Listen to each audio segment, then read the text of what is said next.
Welcome back to another episode of Black Law and Legal Lies, where we specialize in entertaining and educating and proliferating and also emancipating the Did you say proclamating. proliferating and emancipating? Perforating. Yeah. I don't perforate. We be doing all that, son.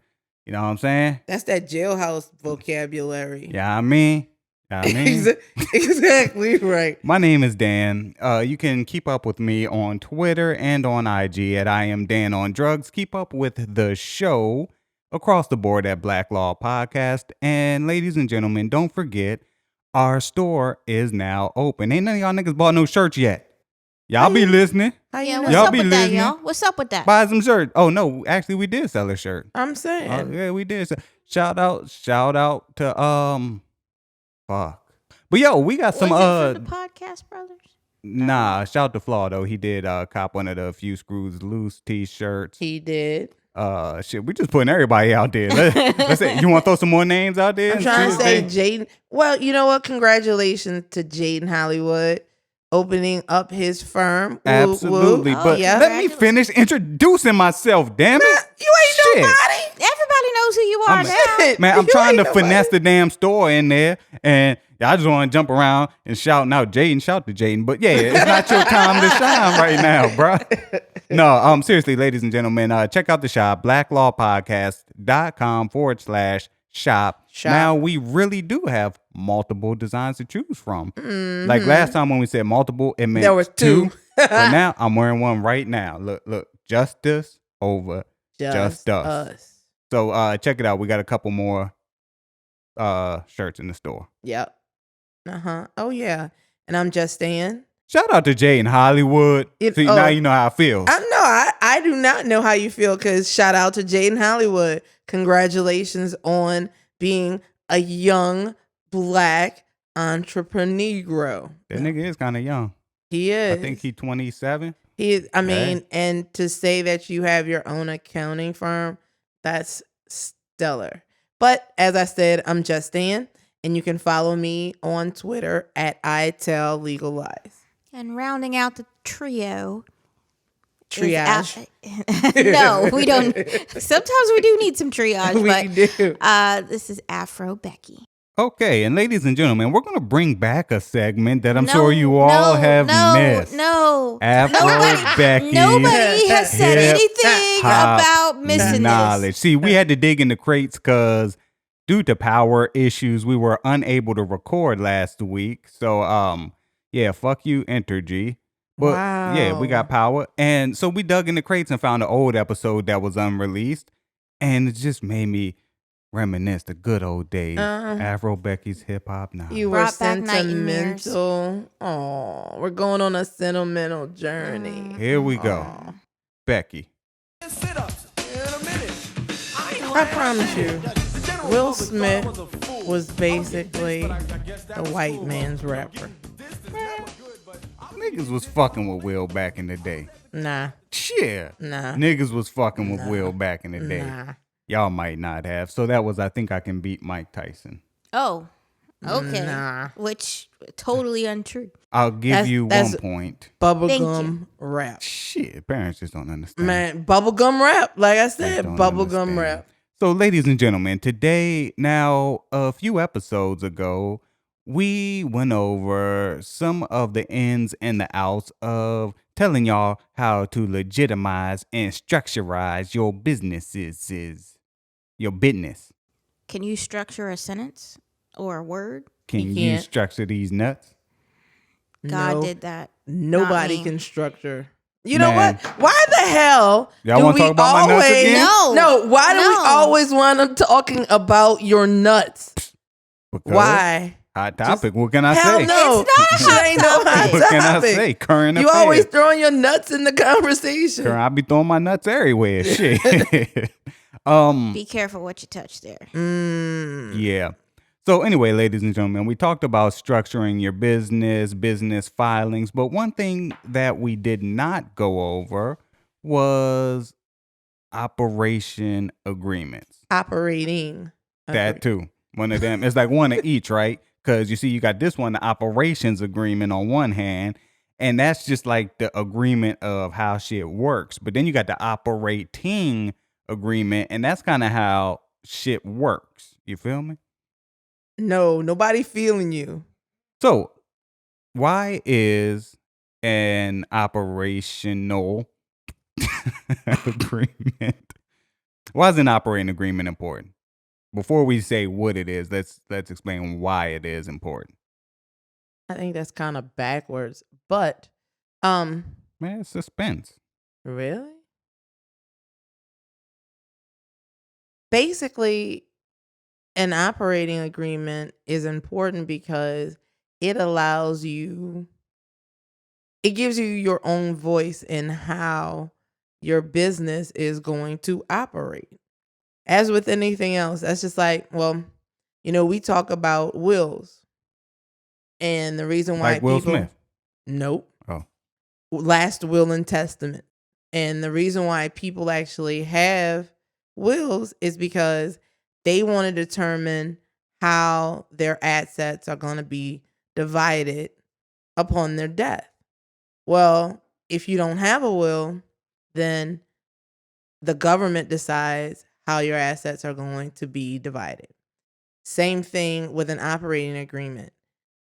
Think of it as the will of your business, and it governs how your business is going to operate, period. If you don't have that, then the government decides how your business is operated via laws that govern your business structure. And each state has different laws. Like, let's say for LLCs, it's I was unaware of operating agreements until Ann made me sign one for Black Law and Legalize LLC. And it says, Dan just be doing everything. And then if we ever make a lot of money, I gets the money. And I ain't a good reader, y'all. No, but I saw that like in doing some research because I didn't even know what an operating agreement was. I saw that it's recommended. It is highly recommended when you have a multi-partner LLC. Right. Well, even if you have a single member LLC, an operating agreement can be important because in certain states, by law, you have to have one. And if you don't have one, Missouri then and Florida, you have to have one. there are like 3, I think. Maybe Cali. I would be can't- surprised can't if re- not California. Right, because California regulates everything. Mhm. They even regulate your underwear. No, that's not true, but they They could. could. They really Absolutely. But there are 3 that if you are an LLC, if that is your business structure, you have to have an operating agreement even if you're a single member LLC.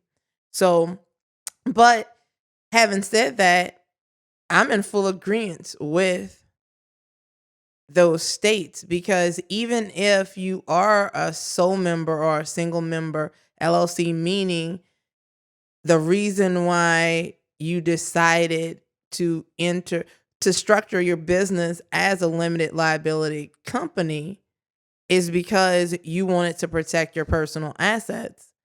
Having an operating agreement further helps you do that. Even though in the other states you don't need one. Honestly, other than in states where an operating agreement is mandated by law, you really aren't. The law does not require you to have an operating agreement, but it's good to have one, especially if you're a single member LLC, because that is going to, one, like I said, you are going to be able to run your business the way you want to run your business based on what you've listed in your operating agreement. So, should you pass away, most people don't think, okay, you're a single member LLC, it's just you. So, if you die, then what happens to your business? How's your business wound up? Like, is your business going to be liquidated? Will it be then run by your estate? Like, how is your business going to continue to run? if you don't have that written down somewhere, then state law governs what happens upon your demise. So that's important. Also, if you have an operating agreement, that further and it says how you're gonna basically get capital, how distributions are gonna be had, Profits and loss. right? Well, how those profits are gonna be distributed, how as far as equity, if you need to sell shares, that's gonna be governed in your operating agreement.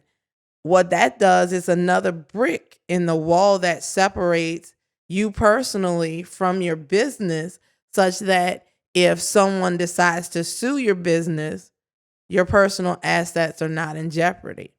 So, and that's one of the things that I did see, that if there's no operating agreement in place, your business can be considered a sole proprietorship, even if you are a single member LLC. that's in certain states. Right. But like I was saying, if it doesn't have an operating agreement, it's easier to pierce that veil. It's easier for someone to come in and say, well, this person is not really operating the business as a separate entity. If you have an operating agreement, and in accordance with that operating agreement, banking, and you have, it's written in the operating agreement that you have to do X, Y, and Z, and you're actually doing X, Y, and Z, then someone comes and says, you are not separated from your business.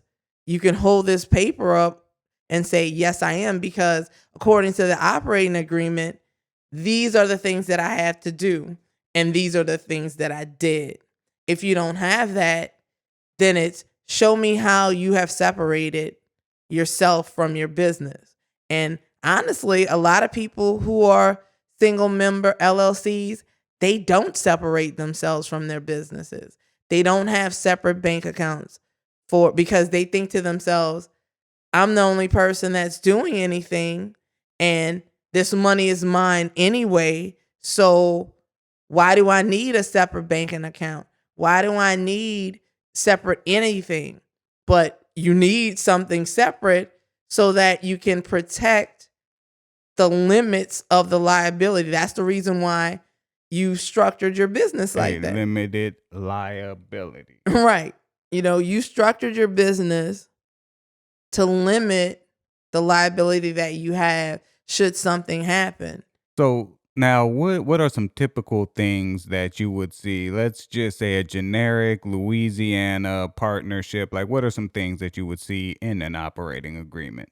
The way that we mentioned earlier. Let's start a business right now. All three of us. You would see. We got a barbecue joint. All right. You would see the breakdown of the ownership. So, say we decide that we want to have shares, right? And so we're starting a business.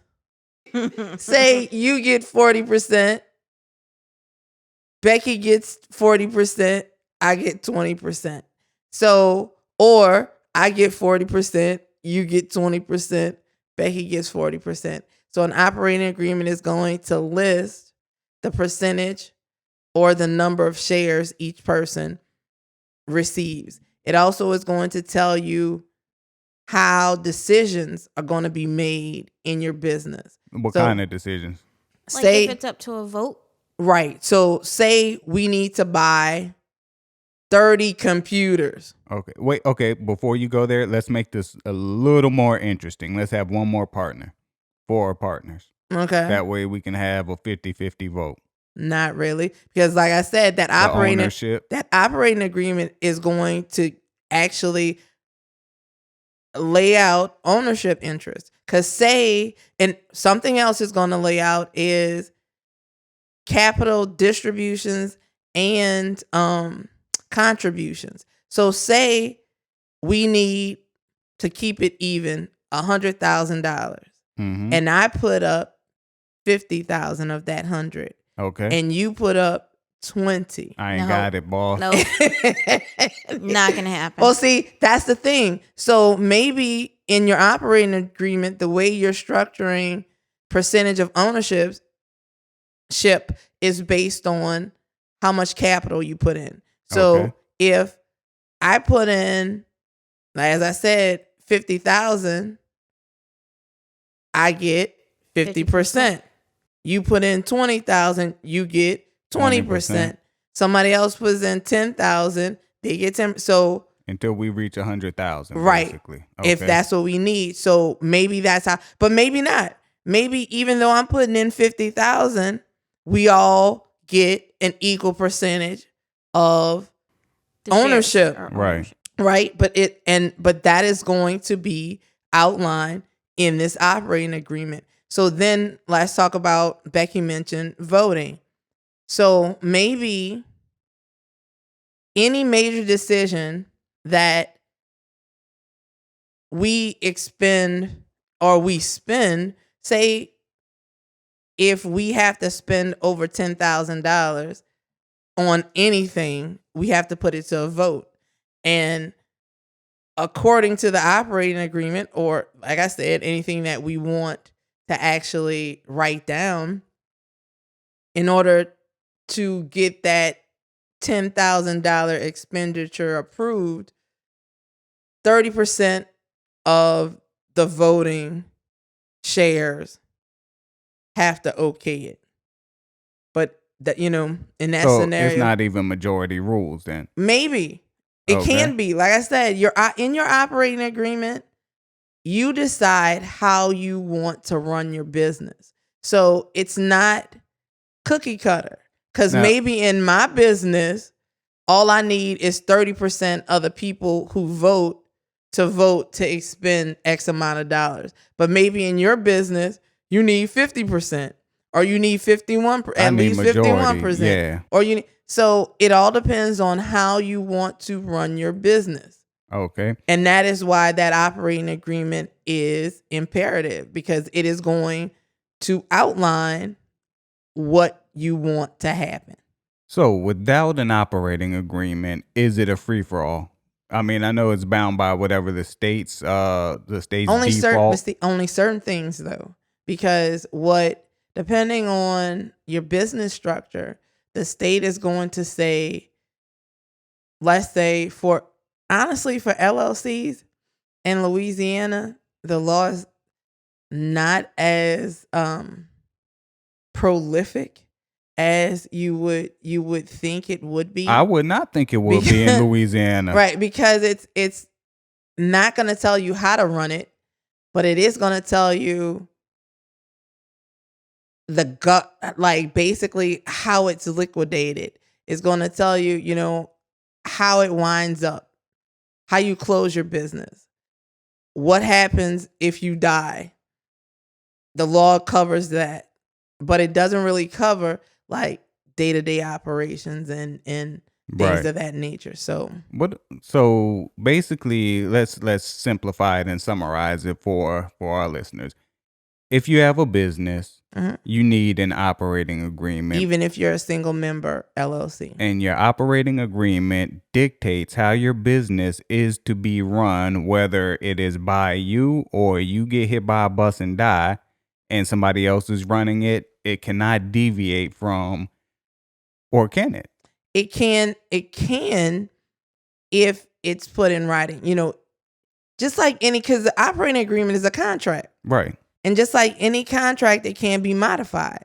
But modification of a contract, in most contracts, how that contract can be modified is embedded in the contract. So what if it says it can't be? So it just runs like this forever? Right. Like if somebody is crazy enough to say that this operating agreement cannot be modified, as I said, they are crazy, because an operating agreement, as with a lot of contracts, your business is a living entity if you think about it. Because that's right.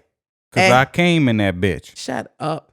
As your business grows, as time goes on, you would want your business to grow. As your business grows, maybe there is something in the operating agreement that needs to be changed. Right. So if you basically say this can never be changed, like I said, you just shot yourself in the foot.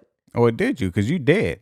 No. So you shot somebody else in the foot. You shot yourself in the foot. Okay, so if you do have a business and you do have a structured business, operating agreement is the way to go.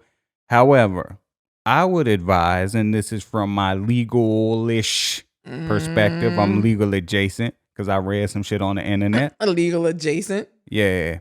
Do not use these services like LegalZoom or Rocket Lawyer. Right. All of those that do these templates, these cookie cutter shits, because from what I see is just in reading, a lot of them are actually invalid because different states require different language. Exactly. So that, and then there was one where I was reading earlier today, they went to Avo to ask about some shit they did on LegalZoom.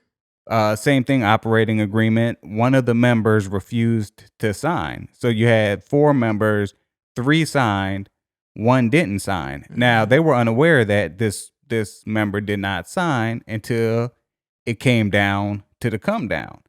So and dude was like, I don't agree to none of this shit. So fuck you. You can't hold them.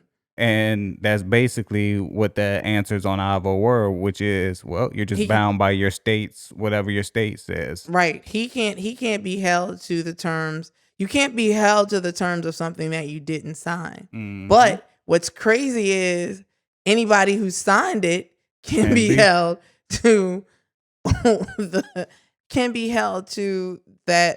But terms. if you didn't sign it, how can you be a partner then? See, now that is where you get that's where you get complicated. So most of the time you would sign the operating agreement, like you would form the company, sign the operating agreement, and at the time that you're signing the operating agreement, like any contributions that you're gonna make, then you do it. Now, there's not like a situation, well, I guess in this situation they did it. They formed the company. Dude refuse to sign, everybody else did. But what I'm sitting here contemplating is whether or not, because if his name was on this thing, so was his name on the operating agreement? Like, was he listed as a party to the operating agreement? Well, I got a question. Shouldn't the operating agreement say anybody that hasn't signed this agreement is subject to whatever or can't do whatever? Or there is some language in that you can put in the operating agreement that basically says that if you're not, no, it's like if you don't sign it, you're not bound by the terms.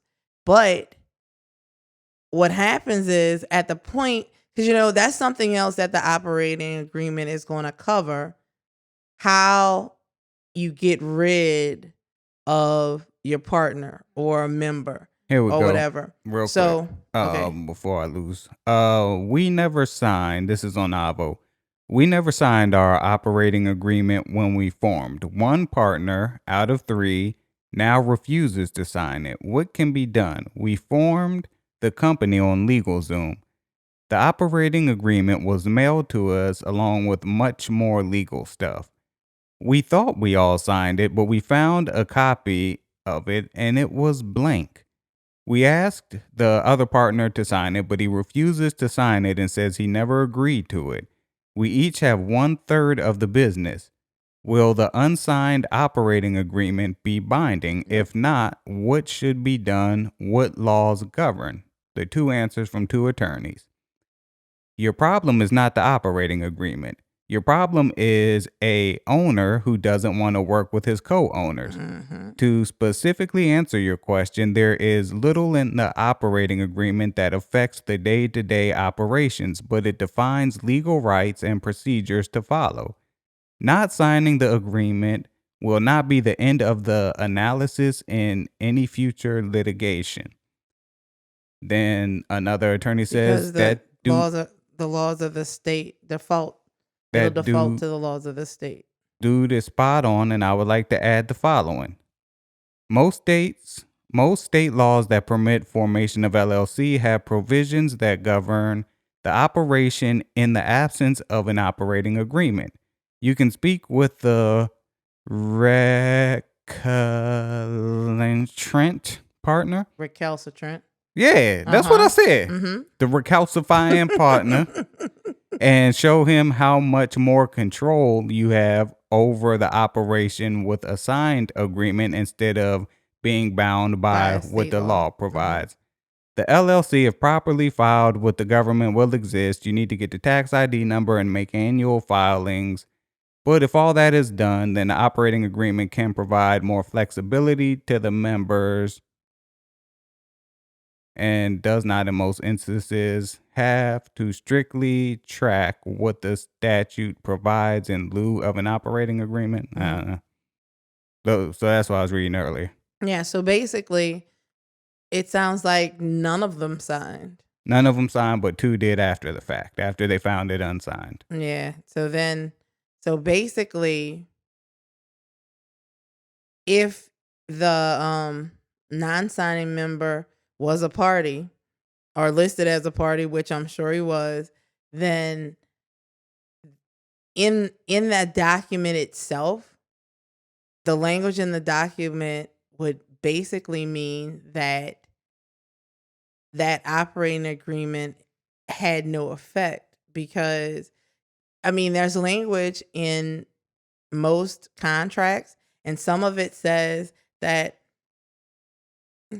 some of it will basically say something like it's effective as to, anyone who signed it. Mm-hmm. But since third party boy was not a party to it, he's not going to be affected at all. And whether or not that document is effective, period, would be in question as well if all 3 of them were supposed to sign. So in that case, I would hazard to guess that they would be bound by the law of the state that they formed the LLC in, or they formed the business in. So they could be bound by their state law until they actually have an operating agreement until old boy actually executes the operating agreement. Word up, son. Yeah, so there y'all have it. Operating agreement. And if y'all want a template for the operational agreement, holla at me. $19.95. We sell it with our t-shirts on our website. Now, honestly though, Dan said something that we really need to emphasize. Rocket Lawyer and LegalZoom, they honestly, some of their documents, they're good for some things. They're not good for wills. Let me tell y'all something. Don't do it. Yeah, because then you gotta get your $69 back and still ain't got a fucking will. Don't nobody know who getting shit. When I die, it's fucking free for all, man. Also, so I got a fucking t-shirt shop. Who gonna get that shit? Becky ain't getting it. I can't stand you. I really can't. Because Becky done gave all the t-shirts away. I just can't. But anyway, when we speak all the time, at least I do, Becky probably does as well. Dan, he don't be saying shit that is relevant. But we do talk all the time about legitimizing your business. And operating agreements, something else that I neglected to say about an operating agreement. to get funding. Some banks actually ask to see operating agreements because they want to know how your business is going to work in certain ways. So they will ask to see operating agreements. And I was saying something earlier about operating agreements, and it totally slips my All I memory know now. is these fucking bank accounts is bullshit, right? Cause for the business bank account, it's $15 a month. It all depends on how much money you got in it. Zero. That's why it's $15 a month. They ain't making no money off of Well, you. That's even why. if you got a couple hundred in there, it's still like Chase is $15 a month. Right, Period. like I said, it all depends on how much money you got there. How much money do I need in there not to pay $15 a month? See, that's the thing you need to ask them. Fuck them. See, I got PayPal, nigga. you know what? PayPal about to put PayPal and Cash App and all that. About to put banks out of business, never happened. Well, let me tell you though, quick story before we wrap up here. Lord. So with Black Law and Legalize and our new endeavor into the t-shirt merchandise business, I decided to open a separate account for strictly for the t-shirts and shit, right? So Chase said $15 a month. I said, I got zero right now. This is for future earnings and revenue. And I'm projected to do about $80 this year. So they said $15 a month. So I said, well, fuck you then. So then I went to Ally online bank because I got a personal account with Ally. Ally said, we don't do business bank accounts. So I said, fuck you too. Shit. So then I go ahead and I set up PayPal, right? I set up PayPal for Black Law and Legalize, LLC. And when it says first name, I'm like, Black. Last name, Law. Because I'm still from the school of you, like online, you don't use your real information. Like y'all motherfuckers these days it was taboo to use your real name online back in the old AOL Prodigy days. Even like Black Planet and all that. You wanted a layer of anonymity. Now people don't give a fuck. They put their names, where they work in their profiles. And that's how all these racists are getting fired because their stupid asses have where they work in their Facebook and their LinkedIn. And it's like, we came up in a different time. It's like, you don't need to know all that. My phone number? You don't need to know all that. Right. So anyway, first name Black, last name Law. And I go through, put the EIN number in, put the type of business structure we are, did all that good shit, got the account set up. And then we got our first purchase, right? Shout out to Flaw again. First purchase. Now this system had not even been tested prior to him purchasing a shirt, right? So I get a notification, you have a sale, blah blah blah. So sent it off to the distributor, the shirt distributor, and they're like, "Okay, where's the money?" So I was like, log in and send it to them. PayPal said you need to link a bank account with us in order to move the money around and have access to the money. So I'm like, okay. I tried to do one of my personal accounts. They said, your name on this account is not Black Law. So I said, well, that's the name of the company. My name is Dan. So then I applied to change the name on the account now. So they were like, send us a copy of your driver's license, a bank statement, and a bank statement, driver's license, and something else. 3 documents. Social security Blood card. from your firstborn child. So I send them all 3, social security card, ID, and a bank statement. And I'm uncomfortable sending out bank statements. But so they went over it. 24 hours later, they're like, we ain't changing the name on this account because this is not a typo. This is not changing a few letters. You're trying to change your whole name from Black Law to Dan on drugs. So I'm like, fuck, man. So I went ahead and I paid for Flaw's shirt myself because I'm like, you know what? If you're gonna jump out and support us, you're gonna get what you ordered. Exactly. Even if it comes out of my pockets. Right. So I hit Flaw. I'm like, look, I'm gonna have to refund you the money because the way PayPal set up is all fucked up and you're the first person to order. Luckily, Flaw was like, okay, well, I got you. Cash App. Boom. So I had to reopen. I closed that PayPal account, reopened it again with all the real information, Right. all this. So now the shit's set up right. Long story short, I guess some places you have to use your real information. You know what? I still disagree with that That shit. was such a letdown. I have to tell you. Well, fuck PayPal too. Shit. I'm saying, like, It was just a story. Like, It was just a story. So anyway, ladies and gentlemen, thank you for joining us again this week. And every week we appreciate each and every one of you. Bless your souls. And wait, what? Bless your souls. Something wrong with you. Yeah.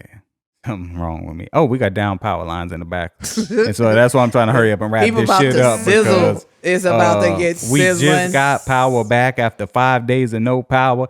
And they had power. He has a generator. Yeah, not real power. That's dirty power. It is dirty. I thought I had carbon monoxide poisoning. Wow. Yeah, because we had to move it to the breezeway because I ain't feel like carrying it in the backyard. It was going to rain. Mm-hmm. So Becky said, let's put it under the umbrella in the backyard. That's smart. Keep the rain. But then I thought about it. It gets so hot that it's going to burn up the grass. Yep. So we put in the breezeway. Man, that shit was coming through windows, and I smelled gas for like 3 days. I still smell it. Y'all go. I'm like, carbon monoxide, huh? They say there's no symptoms. This might be the way I want to go. Fuck it. Let's do it. I slept with the window open. So anyway, ladies and gentlemen, again, thank you. Bless your souls. Thank you. Thanks for listening, y'all. Yeah. Bless your hearts. Bless you all. Nothing but love and positivity. Positive vibes only. Hashtag these nuts. How much drugs did you take today? 10 milligrams. Okay. Oh, just before the it's show. more. Earlier, another. Yeah, he's living true to his name this episode. Yeah. All this bless your soul. Yeah. Blessed. I don't know. I love it when old ladies say that. Then They'd be bless like, his nuts. nah, it'd be. Why you bring that word up again? He said it. You didn't hear what he said? I have just said to hashtag reinforce these it. nuts. See what I'm saying? No, I love it when old ladies say it. Makes me feel good when you do something really stupid and like Bless your heart. yeah, you be walking and then Because you know they think you're retarded. Yeah. Which, just to let you know, you can't say we had this whole you conversation. Can say retarded. No, we had this conversation in the office. It is politically incorrect. Yeah, it is. You cannot say retarded. They're mentally challenged. I don't even think you can say. Can you say mentally challenged? No, there's. Beck, what's the proper phraseology? I can tell you in just a second. With a disability. Mentally. You can't say they're disabled. Mentally. Because that identifies them. Right. But a person with a disability. There's another word too, though, that replaced retarded. That like it's a term. It's not just mentally disabled. It's slow. Nah. Oh, see, not really slow. Mm-hmm. That's as bad as retarded. Just to let y'all know. But you know what? Something else. I just want to poll the audience. Have we taken political correctness too far? Who, us? Not us. Because half of our audience is retarded as fuck. Hey, so I'm just saying. Oh, bless your hearts. I want to poll the audience, and it's a question we ask around. Next episode. I'm saying now, right? Because next episode we can talk about it. Yeah, but exactly. Do you think that we have taken political correctness too far, in your opinion? I'll tell you next episode because we can do a whole episode on that. I said suspense, nigga. Suspense. Fuck that. Give me your answer and we gonna talk about this shit. My answer is it really depends on the context. Bless your heart. Becky, did you think that make you feel good, Dad? Yeah, I like when old ladies tell me to bless my heart. Do you think that we've taken political correctness too far? Oh, we're gonna lose some listeners next episode. Yes, I think really? possibly. With some of the recent things that have been just leave it at possibly. Yeah, Possibly. All right. Okay. And I'm going to say it depends. So, next episode. Next episode. Ladies and gentlemen, this has been another episode of Black Law and Legal Lies, and this might be the last episode for a lot of you. But again, bless your hearts. My name is Dan. You can catch me on Twitter and IG at I am Dan on Drugs. The show across the board at Black Law Podcast. Don't forget, if you would like to support us, we do take donations at paypal.me/Black Law Podcast. And that's unlike the Patreon where it's a recurring monthly charge. It's just one-time donation. Yes. Again, that's paypal.me/Black Law Podcast. And shop. And you can go to blacklaw.com/shop to cop some merchandise. Now, a lot of effort, energy, and time goes into making these podcasts. So, we try and get a couple pennies in our pocket to help cover some of the overhead because it's starting to get expensive. Yes. Not that it's y'all problem because, we be doing this shit for free anyway. But I'm saying, just a little help, a little support. Help a nigga out. Thank you. We love that. Nigga need money. You know what? I need money. That's right. I need money. Shit. You know what? That's like my favorite part of that whole movie. Man, I need the little grill. Yes. I need money. That was that nigga awesome. name. I need money. Yes. And then when he stole the bike, and he was Becky is sitting over there not knowing what the fuck going on. Wait, really? It's true. Really, Beck? Wow. Remember, I need money. Are you serious right now? Deadly serious. All right. Anyway, Afro Becky, where can the people find you? Nowhere, because they shouldn't be looking for me. Absolutely. And this is Just Dan. And you can find me on Twitter at I Tell Legal Lies. Peace out.